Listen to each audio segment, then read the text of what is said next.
Hello and नमस्कार दोस्तों, मेरा नाम है कंवरपाल सिंह और आज हम अध्ययन करने वाले हैं मेसोपोटामिया के शहरीकरण के बारे में। और ये हमारा EMRS पीजीटी हिस्ट्री के ऊपर फोर्थ वीडियो है। इससे पहले वाले वीडियो में हमने मेसोपोटामिया की लेखन कला के ऊपर चर्चा की थी और आज हम चर्चा करने वाले हैं शहरीकरण के ऊपर, अर्थात मेसोपोटामिया में शहरों का विकास कैसे हुआ, इसके संबंध में हम चर्चा करने वाले हैं।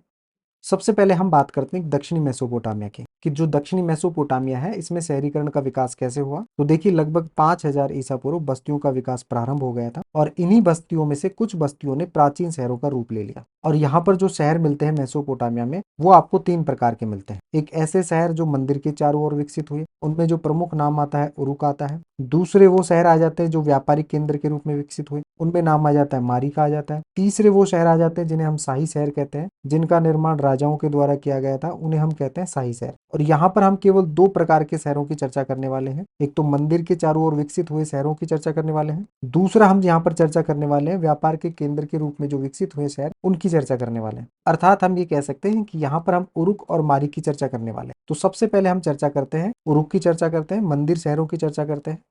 देखिए, प्राचीन काल में क्या होता था, जैसे एक मंदिर होता था, शुरुआत में जो मंदिर होते थे ये साधारण मंदिर होते थे, लेकिन धीरे धीरे ये विशाल हो जाते थे और इसी मंदिरों के आसपास फिर शहरों का निर्माण हो जाता था। तो इन्हें कहते हैं मंदिर शहर कहते हैं। और ये जो मंदिर होते थे ये मुख्य संस्था का रूप ले लेते थे। यहाँ पर मंदिर के अलावा और भी अन्य जो गतिविधियां होती थी, उत्पादन संबंधी, लेखन संबंधी, वो सारी गतिविधियां मंदिर में होती थी। तो मंदिर एक शहर की एक मुख्य संस्था हो जाती थी। तो यहाँ पर हम चर्चा करने वाले उरुक की चर्चा करने वाले हैं। तो देखिए, शुरुआत में जो ज्ञात मंदिर होते थे, एक छोटा सा देवालय होता था और ये कच्ची ईंटों से निर्मित होता था। साथ साथ में हम यहाँ पर हड़प्पा सभ्यता से भी इसकी तुलना करेंगे। तो देखिए, हड़प्पा सभ्यता में जितने भी जो भवन मिले हमें, वो मिले हैं पक्की ईंटों के। जबकि हम बात करें मेसोपोटामिया की, तो मेसोपोटामिया में जितने भी हमें भवन मिले हैं वो मिले हैं कच्ची ईंटों के। दूसरा जो यहाँ पे अंतर है कि मेसोपोटामिया की बात करें तो मेसोपोटामिया में मंदिर एक प्रमुख संस्था होती थी, जबकि हम बात करें हड़प्पा सभ्यता की, तो हड़प्पा सभ्यता में मंदिर जैसी संस्थाओं के कोई अवशेष मिले ही नहीं है। तो ये 2 मुख्य अंतर हो गए। एक तो हड़प्पा सभ्यता में पक्की ईंटों का प्रयोग किया जाता था, दूसरा अंतर हो गया कि मेसोपोटामिया में मंदिर मुख्य संस्था होती थी, जबकि हड़प्पा सभ्यता में मंदिर मिलते ही नहीं थे, मंदिरों का कोई अवशेष हमें मिला ही नहीं था। देखिए, मेसोपोटामिया में अनेक मंदिरों का निर्माण किया गया और ये जो मंदिर थे मुख्यतः देवी देवताओं के निवासी स्थान होते थे। यहाँ पर 2 देवताओं का जिक्र किया गया है मेसोपोटामिया के। पहले जो देवता है वो चंद्र देवता है, जिन्हें उर नाम से जाना जाता था। दूसरी जो है वो देवी है इन्नाना, इन्हें युद्ध और प्रेम की देवी के नाम से जाना जाता था। अब हम चर्चा करते हैं मंदिरों की विशेषताओं की। तो देखिए, यहाँ पर मंदिरों के 2 चित्र दिए हुए हैं। ये जो मंदिर है ये मेसोपोटामिया का लगभग 5000 ईसा पूर्व का मंदिर है और यहाँ पर ये जो दूसरा मंदिर दिया हुआ है ये लगभग 3000 ईसा पूर्व का है। तो यहाँ पर जितने भी मंदिर थे ये ईंटों से बनाए जाते थे और ये समय के साथ साथ बड़े हो जाते थे। बड़े होने का जो इनका कारण होता था कि इनके अंदर एक खुला आंगन होता था। यहाँ पर आप देख सकते हैं एक खुला आंगन होता था और ये होती थी वेदिका। और इसी वजह से क्या होता था, इसके चारों तरफ कमरे बनते जाते थे और ये धीरे धीरे जो मंदिर थे ये बड़े होते जाते थे। प्रारंभिक जो मंदिर थे ये साधारण घरों के समान थे और उसका ये रीजन माना जाता था कि जो मंदिर होते हैं ये भी देवताओं के घर होते हैं। और शुरुआत में जो मंदिर और जो घर में एक मुख्य अंतर होता था वो होता था इनकी बाहरी दीवारों में। मंदिरों में क्या होता था, एक खास अंतराल के बाद में जो दीवार होती थी वो भीतर और बाहर हो जाती थी। इस मंदिर में आप देख सकते हैं कि जो दीवार है वो एक खास अंतराल के बाद में भीतर और बाहर हो रही है। तो ये मुख्य अंतर हुआ करता था शुरुआत में मंदिरों और घरों में। मंदिर की अन्य विशेषताओं की बात करें तो जो मंदिर होते थे ये देवता का पूजा केंद्र होते थे और साथ ही जो लोग होते थे मेसोपोटामिया वासी जो होते थे वो देवी देवताओं के लिए अन्न, दही और मछली आदि चीज लेके आते थे। और ये मछली की जानकारी जो हमें मिली है, जो मंदिर की जो भूमि सतह है उसके नीचे हमें मछली की हड्डियों की परत मिली है, मछली की हड्डियों की परत मिली है। तो इस आधार पर ये कहा जा सकता है कि मेसोपोटामिया के जो लोग थे वो देवताओं को मछली अर्पित करते थे। साथ ही माना जाता था कि जो देवता है वो खेत हो गया, इनके मत्स्य क्षेत्र हो गए, साथ ही जो पशुधन होता था इनके स्वामी भी माने जाते थे।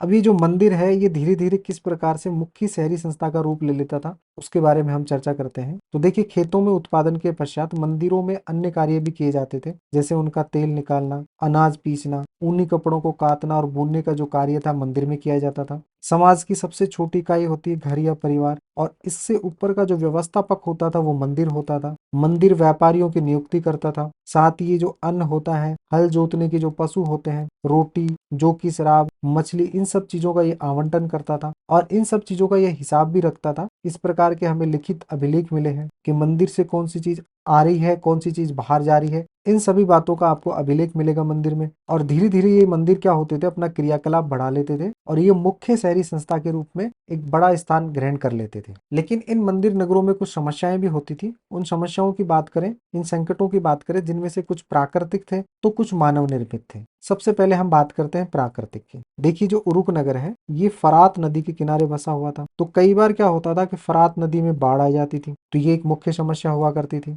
दूसरा, जो फरात नदी होती थी ये अनेक धाराओं में बढ़ जाती थी मरुस्थल में आकर। ये हमने इसके भूगोल में पढ़ा था, मेसोपोटामिया का जब भूगोल पढ़ा था तो उसमें पढ़ा था कि जो फरात जो नदी होती है ये मरुस्थल में प्रवेश करती है तो अनेक धाराओं में बढ़ जाती है। तो कई बार क्या होता था, ये धाराएं होती थी अपना रास्ता बदल लेती थी, तो ये बड़ी समस्याएं हुआ करती थी। तो ये प्राकृतिक समस्याएं हो गई। अब हम चर्चा करते हैं मानव निर्मित समस्याओं की। देखिए, जो गांव होते थे वो जो फरात नदी के ऊपरी हिस्से में बसे होते थे, तो वो क्या करते थे, कई बार इतना पानी यूज कर लेते थे कि जो नीचे बसे जो लोग होते थे उनके लिए पर्याप्त पानी नहीं मिलता था। या फिर ये क्या करते थे कि नदियों में गाद जमा हो जाता था, तो इन गाद को ये नहीं निकालते थे, जिससे पानी का बहाव यहीं रुक जाता था, आगे नहीं जाता था। तो इस वजह से जो पानी को लेकर बार बार इन समुदायों के बीच में झगड़े होते थे, पानी और दूसरे मुख्य झगड़े होते थे जमीन को। तो ये बड़ी समस्याएं थी और इन्हीं समस्याओं ने फिर जन्म दिया मुखिया को, या हम कह सकते हैं राजा को। देखिए, होता क्या था कि ये लड़ाइयाँ लंबे समय तक चलती थी, तो जो मुखिया लड़ाई जीत जाता था वह अपने साथियों और अनुयायियों में लूट का माल था वो बांट देता था, जिससे उनके अनुयायी है वो खुश हो जाएं। दूसरे जो हारे हुए जो समुदाय होते थे उनके लोगों को बंदी बना लिया जाता था, उन्हें या तो चौकीदार बनाया जाता था या फिर नौकर बनाया जाता था। तो इस प्रकार से जो मुखिया होते थे ये अपना प्रभाव में वृद्धि करते थे, साथ साथ ये अनुयायियों की संख्या में भी वृद्धि करते थे। लेकिन ये जो मुखिया होते थे इनका पद अस्थायी होता था, स्थायी नहीं होता था। जब इनसे शक्तिशाली व्यक्ति आ जाता था तो इनको पद से हटाकर वो स्वयं मुखिया बन जाता था। लेकिन बाद में क्या किया कि मुखियाओं ने कुछ परिवर्तन किए जिससे ये समुदाय पर पूर्ण नियंत्रण कर सके। उनमें सबसे जो पहला परिवर्तन था, इन्होंने अब समुदाय के कल्याण पर अधिक ध्यान दिया, जिसका परिणाम ये निकला कि नई नई संस्थाओं का निर्माण हुआ, नई नई परंपराएं स्थापित हुई। अब ये जो विजित मुखिया होते थे इन्होंने क्या किया कि कीमती भेंट देवताओं को अर्पित करना शुरू किया, जिससे जो मंदिर समुदाय है उसकी सुंदरता बढ़ सके। और यही रीजन था कि मंदिर धीरे धीरे एक मुख्य संस्था होती गई और इसी संस्था के आसपास शहरों का निर्माण हुआ और उसी शहर में से एक आता है उरुक। देखिए, जब हम लेखन कला पढ़ रहे थे उसमें भी हमने अध्ययन किया था कि एनमरकर होता है और एनमरकर अपने दूत अर्टा को भेजता है बहुमूल्य पत्थर लाने के लिए और अर्टा जाता है सूसा। ये सब हम पहले पढ़ चुके हैं। तो उसमें भी जो एनमरकर का अर्टा दूत को भेजने का जो मुख्य उद्देश्य होता है वह होता है बहुमूल्य पत्थर लेके आना, धातुएं लेके आना, जिससे मंदिर को सजाया जा सके। तो यहाँ पर मंदिर काफी इंपॉर्टेंट संस्था हो जाती है। साथ ही जो ये जो मुखिया होते थे अपने पारस्परिक हितों के लिए क्या करते थे कि जो ग्रामीण जो लोग होते थे उनको प्रोत्साहित करते थे कि वे इनके आसपास बसे। और इसका जो मुख्य रीजन होता था ताकि संकट के समय में तुरंत सेना इकट्ठी की जा सके। और इन जो समुदाय होते थे इनमें भी सुरक्षा की भावना होती थी, इसी वजह से ये लोग भी आसपास बसना शुरू कर देते थे और इसी प्रकार से धीरे धीरे शहरों का डेवलपमेंट हो जाता था। अब बात करें हम उरुक नगर की। देखिए, जो उरुक नगर है उन दिनों सबसे पुराने मंदिर नगरों में से एक था और यहाँ से हमें सशस्त्र वीरों और उनके द्वारा जो मारे गए शत्रुओं के चित्र मिलते हैं। ये जो चित्र है ये लगभग 3200 ईसा पूर्व का है और ये एक मोहर की छाप है। देखिए, मेसोपोटामिया में बेलनाकार मोहरें पाई जाती हैं और उन बेलनाकार मोहरों से एक छाप बनाई जाती है, तो ये छाप वही है।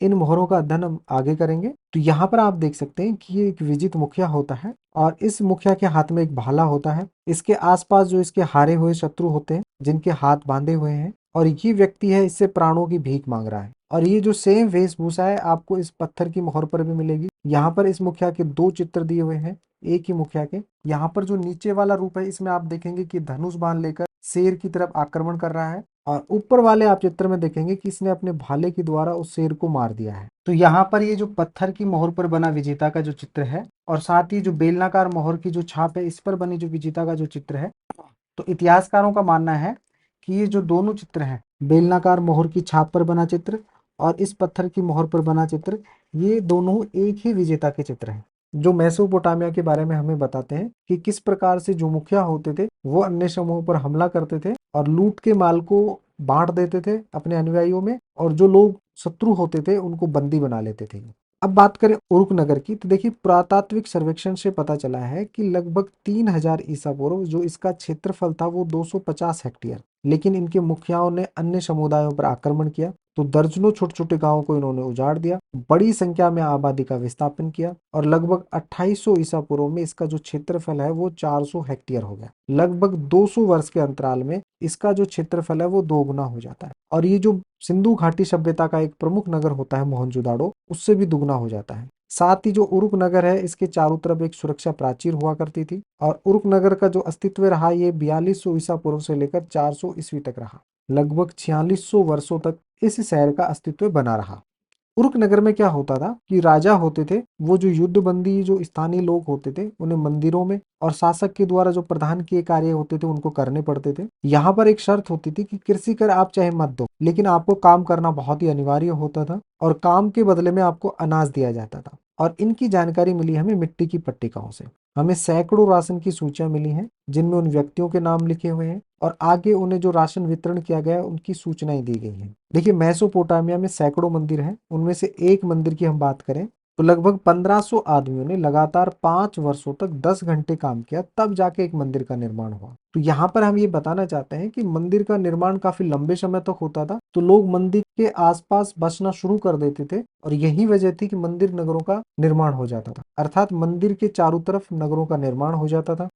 अब देखिए उरुक नगर की बात करें तो यहाँ पर जो मंदिर होते थे वो काफी इंपॉर्टेंट होते थे। राजा लोगों को भेजते थे अन्य दूसरे देशों में, जैसा कि हमने एनमरकर के जो मेसोपोटामिया का साहित्य है उसमें पढ़ा कि मंदिरों के लिए बहुमूल्य वस्तु लाने के लिए। इसके अलावा उनका उत्खनन किया जाता था। उत्खनन में जरूरत होती है कांसे के औजारों की जरूरत होती है, तो इस प्रकार से इन लोगों ने कांसे के औजार बनाना सीख लिए थे। तो 3000 ईसा पूर्व के आसपास हम देखते हैं कि उरुक नगर ने पर्याप्त तकनीकी प्रगति कर ली। पहले जो मंदिर होते थे वो साधारण होते थे, तो इनको लकड़ी की सैतीरों पर बनाया जाता था, लेकिन अब मंदिर विशाल हो गए तो लकड़ी उनमें कामयाब नहीं थी, तो इसलिए जो यहाँ के वास्तुविद होते हैं उन्होंने ईंट के स्तंभ बनाने सीख लिए थे। इसके अलावा मेसोपोटामिया के लोग चिकनी मिट्टी के शंकु बनाते थे, उनको पकाते थे, फिर भिन्न भिन्न रंगों से उन्हें रंगकर मंदिरों की दीवारों को सजाया करते थे। और इन लोगों की जो सबसे बड़ी खोज है वो है कुम्हार के चाक। इसकी सहायता से बड़े पैमाने पर आसानी से बर्तन बनाने लगे। तो ये चर्चा की हमने उरुक नगर की जो एक मंदिर नगर था।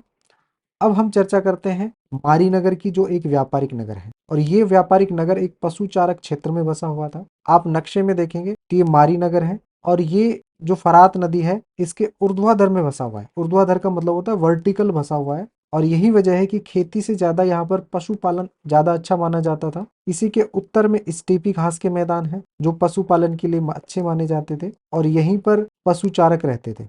इसको थोड़ा डेप्थ में देखेंगे तो ये देखो ये फरात नदी है, और फरात नदी के आसपास जो ग्रीन लाइन आपको दिखाई दे रही है ये यहाँ का बाढ़ क्षेत्र माना जाता है। यहाँ पर अक्सर बाढ़ आती रहती थी। ग्रीन लाइन के बाद में जो डोटेड ग्रीन है ये कृषि के लिए अच्छा माना जाता था, और येलो जो क्षेत्र है ये पशुपालन के लिए अच्छा माना था, पशुओं के चारा के लिए अच्छा माना जाता था। और ये जो बाहरी क्षेत्र है ये माना जाता था जो बसंत ऋतु होती थी उसमें ये चारागाह का क्षेत्र होता था।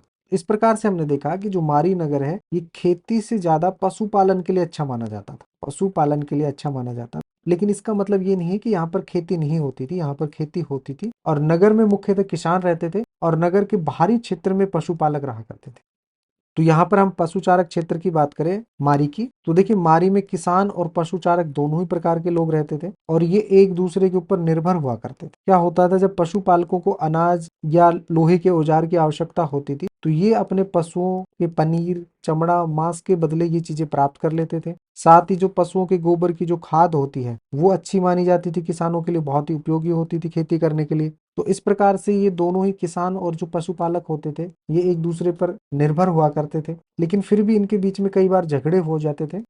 तो इस प्रकार से हमने देखा कि किसान और जो पशुपालक है या पशुचारक है ये एक दूसरे पर निर्भर होते थे, फिर भी इनके बीच में अक्सर झगड़े होते रहते थे। और इन झगड़ों की जो वजह होती थी, ये जो पशुचारक होते थे ये क्या करते थे, कई बार अपनी जो भेड़ बकरियां होती थी उनको किसान के खेतों से गुजारते, जिससे फसलों को नुकसान होता था। तो एक तो ये वजह था। दूसरा, कई बार ये बस्तियों में जो रहने वाले लोग होते थे ये पशुचारकों का रास्ता रोक लेते थे और उनके पशुओं को नदी नहर तक नहीं जाने देते थे। तो इस वजह से अक्सर पशुचारक और किसानों के बीच में झगड़े होते रहते थे। और ये जो पशुचारक होते थे ये खाना बदोश होते थे, मतलब इनका स्थायी कोई घर नहीं होता था। तो कई बार ये क्या करते थे, किसान के गांवों को हमला करते थे और उनके द्वारा इकट्ठे किए गए माल को लूट लेते थे। इसलिए जो मारी के जो राजा होते थे उनको सदैव सतर्क रहना पड़ता था और सावधान रहना पड़ता था। और इसकी जानकारी हमें एक अभिलेख से मिलती है, मिट्टी की पट्टिका पर लिखे एक अभिलेख से मिलती है, जिसमें मंत्री है जो राजा को सूचना दे रहा है एक पत्र के माध्यम से, और वो बताना चाह रहा है कि जो पशु चारकों के जो शिविर हैं उन शिविरों में अग्नि के माध्यम से वो एक दूसरे को संकेत दे रहे हैं, अग्नि जलाकर वो एक दूसरे को संकेत दे रहे हैं, और ये माना जा रहा है कि वो लूट अर्थात हमले का प्लान बना रहे हैं। इस प्रकार जो मारी के राजा होते थे उनको काफी सतर्क रहना पड़ता था, सावधान रहना पड़ता था। उन्होंने इन पशु चारकों को इन क्षेत्र में पशु चराने के लिए इजाजत तो दे रखी थी, लेकिन उनका ध्यान रखा जाता था। अब बात करते हैं कि पशु चारक कौन होते थे। तो देखिए, जो मेसोपोटामिया के इतिहास से हमें पता चलता है कि जो पश्चिमी मरुस्थल होता है, यहाँ पर जो यायावर अर्थात जो घुमंतू समुदाय के लोग होते थे, ये कृषि से समृद्ध मुख्य भूमि पर आ जाते थे, और यहाँ पर ये क्या करते थे, गर्मियों के दिनों में जो उपजाऊ भूमि होती थी वहां पर अपनी भेड़ बकरियों को ले आते थे उनको चराने के लिए। और इनमें से जो गडरिये समूह होते हैं, या पशु चारक बोलो गडरिये बोलो एक ही बात है, तो इनमें से कुछ जो लोग होते थे वो फसल काटने वाले मजदूरों के रूप में भी काम करते थे, कुछ लोग ये भाड़े के सैनिक के रूप में भी काम करते थे, और इनमें से ये कुछ लोग समृद्ध होकर यहीं बस जाते थे। इनमें से कुछ जो पशु चारक है वो तो इतने शक्तिशाली हो गए कि उन्होंने अपने स्वयं का शासन स्थापित किया। और इन जो खानाबदोश जो जाति होती थी, घुमक्कड़ जो जाति होती थी, उनमें जो मुख्यतः जो लोग आते थे वो अकदी आ गए, एमोराइट आ जाते थे, असीरियाई आ जाते थे, और आर्मीनियन जाति से जो लोग होते थे वो सब होते थे इन खानाबदोश जाति से जो संबंधित होते थे। अब बात करते हैं कि किस प्रकार से एक जो पशुचारक खानाबदोश जनजाति थी वो मारी का शासक बना। देखिए, हमने पढ़ा कि इनमें से कुछ लोग थे वो मजदूरी करते थे फसल काटने के लिए, कुछ लोग भाड़े के सैनिक बन जाते थे। अब इनमें से जो कुछ लोग होते थे वो समृद्ध हो जाते थे, और वो इतने शक्तिशाली बन जाते थे कि उन्होंने अपने स्वयं का राज्य स्थापित किया। और ऐसे ही मारी नगर के एक राजा का उल्लेख हुआ है जो एमोराइट समुदाय से संबंधित था। इसका पता चलता है हमें उसकी पोशाक से। ये एक सीप पर एक राजा की पोशाक बनी हुई है जिसके हाथ में हथियार है और उसने एक ढाल पकड़ी हुई है, और इसकी पोशाक है जो मेसोपोटामिया की जो पोशाक है उससे भिन्न है। ये एमोराइट समुदाय की पोशाक से मिलती है। तो इस आधार पर यह कहा जा सकता है कि मारी का जो शासक था ये एमोराइट था, और इन लोगों ने मेसोपोटामिया के जो देवी देवता होते हैं उनका आदर ही नहीं किया, बल्कि जो स्टेपी क्षेत्र है उसका एक देवता है डैगन, उसका मंदिर भी बनवाया इन्होंने। मारी नगर में एक मंदिर भी बनवाया। अब हम बात करते हैं कि मारी नगर का जो डेवलपमेंट है वो व्यापारिक नगर के रूप में किस प्रकार से हुआ, और इसका मुख्य वजह थी फरात नदी। देखिए, फरात नदी थी, ये विश्व मार्ग के रूप में फेमस थी, जल मार्ग का बहुत अच्छा साधन माना जाता था। तो जो भी जहाज आते थे, जैसे तुर्की हो गया, सीरिया हो गया, लेबनान हो गया, तो उन्हें फरात नदी से होकर गुजरना पड़ता था, और यही वजह थी कि जो मारी नगर है ये व्यापार के रूप में डेवलप हुआ। देखिए, मेसोपोटामिया का जो समाज है वहां पर जो संस्कृति है वो विभिन्न समुदायों की है। वजह थी कि यहाँ पर मिस्री संस्कृति का जन्म हुआ। मारी नगर की बात करें तो यहाँ पर फरात नदी के किनारे स्थित होने के कारण ये व्यापार का एक प्रमुख केंद्र बना, कि यहाँ से लकड़ी, तांबा, रांगा, तेल, शराब आदि जो सामग्री थी ये तुर्की, सीरिया और लेबनान से इनका व्यापार होता था फरात नदी के माध्यम से। एक पट्टिका में हमें उल्लेख मिला है कि साइप्रस का एक द्वीप है अल्सिया, जो बहुत फेमस है तांबे और टिन के व्यापार के लिए। तो वहां से आने वाले तांबे का एक उल्लेख मिला है यहाँ पे। तो देखिए, मेसोपोटामिया में तांबा और टिन बहुत महत्वपूर्ण था, क्योंकि इन दोनों धातुओं को मिलाकर एक नई धातु बनाई जाती थी कांसा। और मेसोपोटामिया में जितने भी औजार मिले हैं वो हमें मिले हैं कांसे के औजार। यही कारण है कि मेसोपोटामिया को कांस्य युगीन सभ्यता कहा जाता है। इसके अलावा जो दक्षिणी नगर होते थे उनमें घिसाई पिसाई के जो पत्थर होते थे, चक्कियां होती थी, लकड़ी होती थी, शराब, तेल के पीपे ले जाने वाले जो जलपोत या नाव होते थे वो सारे के सारे मारी में रुका करते थे, जो भी फरात नदी से होकर जाते थे। और मारी के अधिकारी क्या हुआ करते थे, इन जो नाव में जो सामान होता था उनकी जांच करते थे, और कीमत का लगभग 10% टैक्स के रूप में वसूल करते थे। और यही वजह है कि मारी एक व्यापारिक नगर के रूप में विकसित हुआ। यद्यपि देखो, मारिक का जो राज्य था ये सैनिक दृष्टि से मजबूत नहीं था, लेकिन व्यापार और समृद्धि के मामले में ये काफी अद्वितीय था। अब हम चर्चा करते हैं। देखिए, मारी का एक राजा हुआ है जिम रिलिम, और इसके राजमहल की हम चर्चा करने वाले हैं। ये राजमहल काफी फेमस राजमहल है, और इसके फेमस होने का वजह यह है कि ये केवल शाही परिवार का निवास स्थान नहीं था, यहाँ से प्रशासन और उत्पादन दोनों होता था। खास करके जो विशेष कीमती जो धातुएं होती थी उनके आभूषण का जो निर्माण का जो प्रमुख केंद्र होते थे ये राजमहल हुआ करता था। ये राजमहल का एक चित्र दिया हुआ है जिसको अनेक भागों में डिवाइड किया गया है। यहाँ पर आप देखेंगे इसमें प्रवेश करने के लिए केवल एक ही द्वार होता था, और ये द्वार उत्तर में होता था। राजमहल के अंदर ही कुएं का निर्माण किया गया है। यहाँ पर ये राजा का सिंहासन कक्ष है। ये राजमहल का भीतरी आंगन हो गया, और ये राजमहल का हो जाता है बाह्य आंगन। तो सबसे पहले हम महल के आंगन की चर्चा करते हैं। तो देखिए, महल का ये भीतरी आंगन है। यहाँ जो आंगन होता था ये राजा का भोजन कक्ष होता था। दूसरा ये हो गया भारी आंगन हो गया, और भारी आंगन के आप प्रांगण को देखोगे तो ये बहुमूल्य पत्थरों से बनाया गया है, काफी सुंदर है ये। अब हम चर्चा करते हैं इसके सभागृह की। सभागृह होता था, ये अतिथियों के रहने का स्थान होता था। यहाँ पर आप देखेंगे ये अतिथियों के रहने का स्थान होता था, और इस सभागृह पर बहुत सारे भित्ति चित्र बने होते थे। भित्ति चित्र का मतलब होता है दीवारों पर बने चित्र, तो भित्ति चित्र बने होते थे, और यहीं पर जो अतिथि आते थे वो आकर रुकते थे। और ये इतना फेमस था कि एक उत्तरी सीरिया का एक राजा था जो इस महल को देखने के लिए आया था, एक अन्य राजा का संदेश लेकर।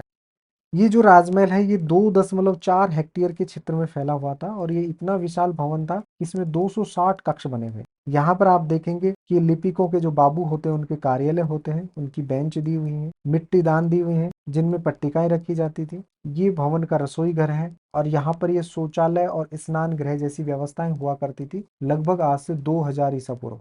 तो ये हमने मेसोपोटामिया का शहरी विकास पढ़ा, और साथ ही हमने देखा कि जो शहर होते थे वो 3 प्रकार के होते थे। हमने यहाँ पर मुख्यतः 2 प्रकार के शहरों का अध्ययन किया, एक मंदिर शहर यानी उरुक का अध्ययन किया, दूसरा व्यापारिक नगर अर्थात मारी का अध्ययन किया। नेक्स्ट वीडियो में हम चर्चा करेंगे शहरी जीवन के बारे में चर्चा करेंगे। आपको हमारा वीडियो अच्छा लगा तो इसे लाइक शेयर सब्सक्राइब करें। इस वीडियो के जो क्लास नोट्स हैं वो आपको हमारे टेलीग्राम चैनल पे मिल जाएंगे, और इस वीडियो से संबंधित कोई क्वेश्चन हो तो आप मुझे डीएम कर सकते हैं इंस्टाग्राम पे। इन दोनों के ही लिंक हैं वो आपको डिस्क्रिप्शन में मिल जाएंगे। Thank you.